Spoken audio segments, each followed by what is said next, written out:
The imperfect tense for GCSE French. If you want to feel more confident, whether you're higher tier or foundation tier, this is the video for you. To help you feel more confident with the imperfect tense in French, I'm going to talk to you about all of these things. During the revision lesson, there'll be opportunities to practice, but I do recommend that you make notes of things that are useful to you as you go along to really improve your confidence. How would you translate this sentence on the screen? Did you say she spoke to the teacher? Don't worry if you didn't know a teacher, learn this word for the future. If you also translated it as was speaking or used to speak, you would also be correct because there are 3 translations for the imperfect tense in French, and that's our starting point for today's session. I find that those translations are quite helpful that we just saw. However, if you want a more detailed explanation of when to use the imperfect tense in French for GCSE, this table will give you that, as well as the examples. The time phrases that you should know are these ones here. Do you know autrefois?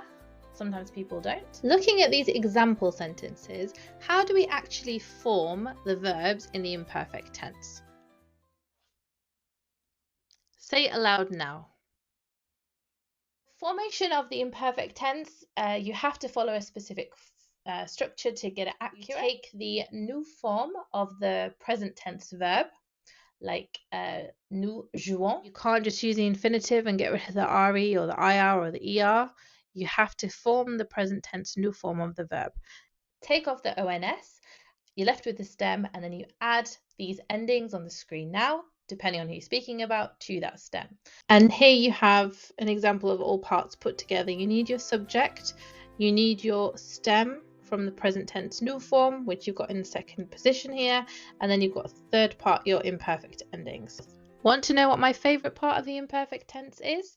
Now this être is the only irregular verb in the imperfect tense in French because they don't use any part of some to create the imperfect for être.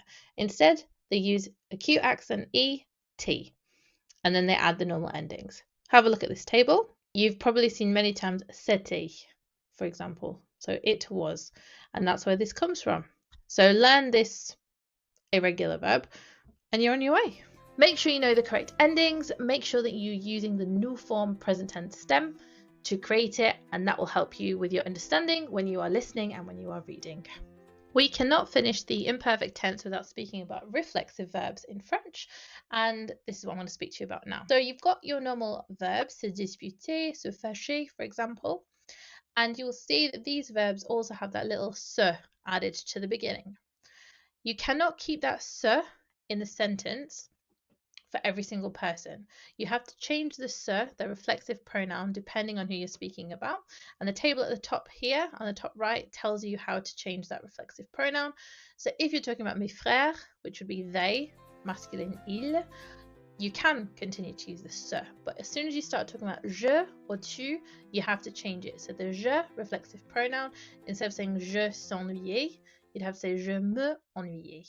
And that is how to use reflexive verbs in the imperfect. The verb part, the disputer and ennuyer, habiller, they change in the same way as mentioned earlier.